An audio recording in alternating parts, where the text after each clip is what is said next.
When you walk into the doctor, are you a patient? Are you a number? Are you a person with real feelings, real emotions, real pain that needs to be addressed? Or are you just the next person through the door? This dilemma was addressed by a man named Oliver Sacks in the early 20th century.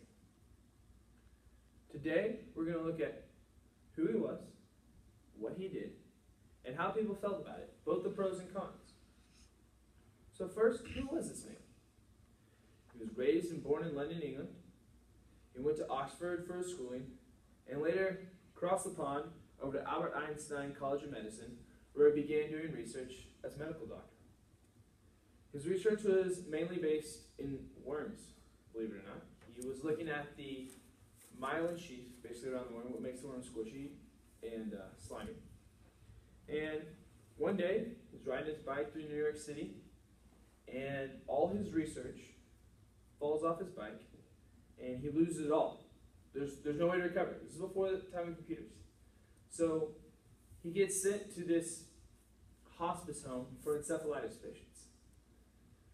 In this hospice home, you have this doctor who had great aspirations of doing great things in America, stuck in sort of a dead-end job.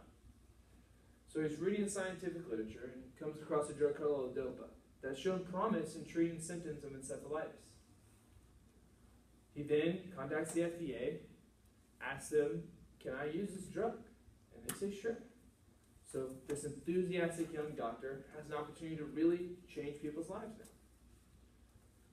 He takes the drug, gives it to the patients, and these patients that were once in vegetables, they couldn't do anything for themselves. They couldn't talk, they couldn't feel, they couldn't communicate with the outside world.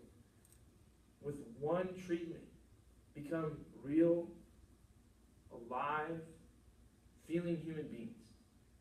And this transformation was so great that Oliver Sacks said, "I can't just put this in numbers.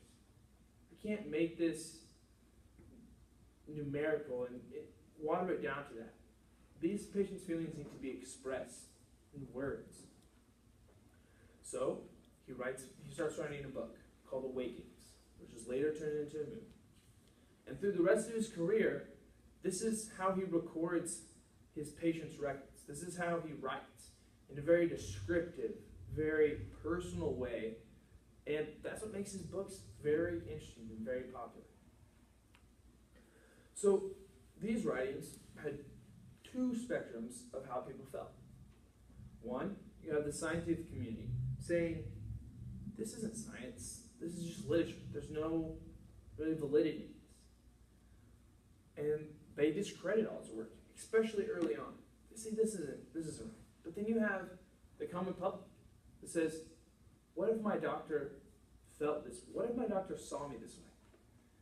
I would love that. I would love for my doctor to see this way. Because to the common person, you don't really know all the numbers that go behind it.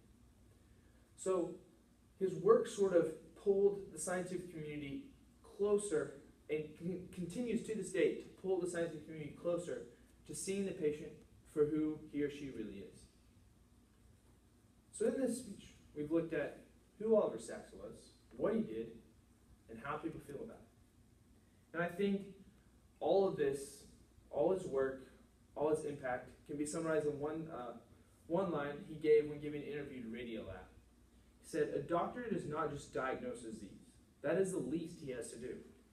He's also concerned with the impact of the disease on the person, their experience of it, and how they may adapt or respond to treatment." This quote really opened my eyes to how he approached his medicine. And it even more shocked me as I was looking up information. He wrote an op-ed a few months ago in the New York Times talking about how he has terminally ill cancer. And he's going to die probably within the next year. But the way he described it, in the way, the vivid detail, and how he talked about his life's work, you could still see he's going to his grave with the idea that this form of medicine, this personalized feeling, understanding, and really addressing the patient as more than a number is still how he believes it should be done.